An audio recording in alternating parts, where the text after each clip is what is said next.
ആശാ വർക്കർമാരുടെ സമരത്തോടുള്ള ഇടതുപക്ഷ സർക്കാർ സമീപനം തിരുത്താൻ തയ്യാറാവണമെന്ന് കെ സുധാകരൻ എം.പി. അല്ലാത്തപക്ഷം യു.ഡി.എഫ് നേതൃത്വത്തിൽ സമരം ശക്തമാക്കുമെന്നും കെ സുധാകരൻ എം.പി. പറഞ്ഞു. സമരം ചെയ്യുന്ന ആശാ വർക്കർമാർക്ക് ഐക്യദാർഢ്യം പ്രഖ്യാപിച്ച് ആശാ വർക്കർമാർക്ക് നീതി നൽകൂ സർക്കാരെ എന്ന മുദ്രാവാക്യമുയർത്തി കണ്ണൂർ ജില്ലാ കോൺഗ്രസ് കമ്മിറ്റിയുടെ ആഭിമുഖ്യത്തിൽ സംഘടിപ്പിച്ച കളക്ടറേറ്റ് ധർണ ഉദ്ഘാടനം ചെയ്ത് സംസാരിക്കുകയായിരുന്നു അദ്ദേഹം. ആശാ വർക്കർമാരുടെ സമരപ്പന്തൽ പൊളിച്ചത് തൊഴിലാളി സർക്കാരിന് ഭൂഷണമാണോ എന്ന് സുധാകരൻ ചോദിച്ചു. ആശാ വർക്കർമാരുടെ ന്യായമായ ആവശ്യങ്ങളോട് മുഖം തിരിക്കുന്ന സർക്കാർ കാലുമാറ്റത്തിലൂടെ പാർട്ടിയിലെത്തിയ വ്യക്തിയെ ഡൽഹിയിൽ ഉന്നത സ്ഥാനത്തിരുത്തി ലക്ഷങ്ങൾ ശമ്പളമായി നൽകി പ്രീണിപ്പിക്കുകയാണെന്ന് സുധാകരൻ പറഞ്ഞു. തീരുമാനം മാറ്റുന്നില്ല എങ്കിൽ മാറ്റുന്നത് വരെയുള്ള സമരമുഖം ഇടതുപക്ഷത്തെ സർക്കാർ അഭിമുഖീകരിക്കേണ്ടി വരും എന്ന് ഐക്യജനാധിപത്യ മുന്നണിയും ഇന്ത്യൻ നാഷണൽ കോൺഗ്രസും പരസ്യമായി പലവട്ടം പറഞ്ഞു കഴിഞ്ഞു. ഞങ്ങൾ ഇപ്പോഴും വരുന്നു, ആവർത്തിക്കുന്നു. ഈ സമരം അവസാനിപ്പിക്കില്ല.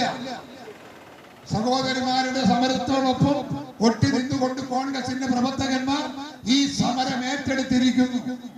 മനുഷ്യത്വം കാണിക്കാത്തൊരു സർക്കാർ.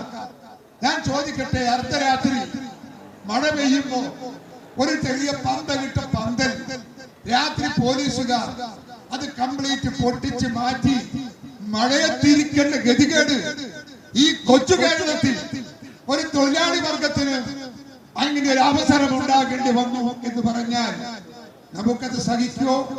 നമുക്കത് ഉൾക്കൊള്ളാൻ സാധിക്കോ? അതൊരു പരിഷ്കൃത സമൂഹത്തിന്റെ ലക്ഷണമാണോ? അതല്ല വലിയ സമ്പന്നന്മാരുടെ ഒരു സർക്കാർ വീര്യമാണോ എന്നത് ഈ രാജ്യത്തെ ജനങ്ങൾ ആലോചിക്കേണ്ടതാണ്. DCC president advocate Martin George അധ്യക്ഷനായി. Manoj Kuveri, advocate Soni Sebastian, advocate T O. Mohanan, professor A.D. Mustafa, V. Surendran, Sreeja Madathil, Vijil Mohanan, doctor Jose George Pathottam എന്നിവർ സംസാരിച്ചു. K Pramod, Rajeevan Elayavoor, KP Saju, MK Mohanan, Amritha Ramakrishnan, MP Unnikrishnan, Sudeep James, T. Jayakrishnan, MP Sreedharan തുടങ്ങിയവർ സമരത്തിന് നേതൃത്വം നൽകി. ഗ്രാമിക ന്യൂസ്, കണ്ണൂർ.